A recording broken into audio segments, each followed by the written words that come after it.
clean my brush a little bit. And I'm going to go over and over and over that line with long strokes. I like to use long strokes, but that doesn't mean you have to. It's just my preference. I can get it done a lot faster with the long strokes. If you want to use short choppy strokes like this, as long as they parallel that line, that's fine too. You know, that's up to you. But you can see they both kind of accomplish the same thing. A gradual blending from dark to medium to light, dark to medium to light. Okay, now I'm going to mop this down because I have a lot of heat on here, it looks like. But now that I have my basic form in, I'm going to apply the other areas of color in here that will make this look like it turns. So, we need a secondary color, which is our gray color. I'm going to put that in. And there's a little bit of explaining to do here, but I don't think I'll explain this. Just suffice to say that we need a cool color in here.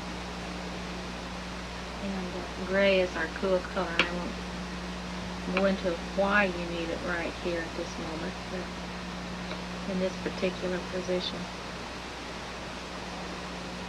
There's a reason why it will go just in the center and not at the ends. Okay, that's our turning color. Now, anytime you have a turning color, which is our gray here and here and here, you need a dark next to it. So, let's pick up a dark. And, I don't know, it kind of looks like I use this dark here, which isn't the darkest color on your palette, but it's a darker color than what we have on here. And I'm applying it above the gray. And I'm sort of taking short choppy strokes to kind of blend it in on each side, so it kind of more or less fades there. And I'm not being really careful here. And I'll show you the reason in a minute. Okay, I need a color coming out from here. We're going to use a little of our straight red,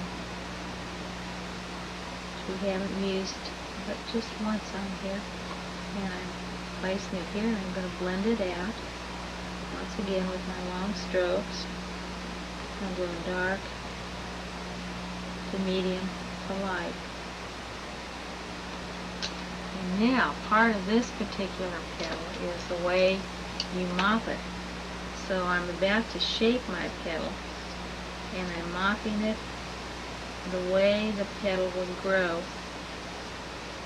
In other words, I'm feeling like my petal. It connects in here, and I'm mopping it kind of around like that. Okay, so that kind of looks good. Now Sure does. Now I need the things that are really going to make it good, the special accents. And some of the special accents are putting a little light, a dark on this tip, and blending it in. Same blending principle. I think I'll change color here, put a little bit of more of a red up here. Just so those tips show up just a little bit more. Maybe I'll just carry that dirty brush over here. Okay, so those tips show up. Well, that still looks okay, but it doesn't look as good as it could. So, we'll do what I love to do, and that's put a shadow from the tip of this petal that comes down here out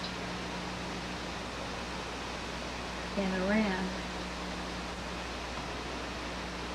I just kind of, whoops, I tilted my brush a little bit and got a little bit too much color there. But you don't have to throw the rose away, do you? Throw the what away? The rose? No, I don't have to throw the rose away. You can do something about it. I can handle that little mistake. I'll just slightly mop that in. Okay. That's one thing good about oil paints, isn't it? You can work it out. Yes, you can work and rework with the oils.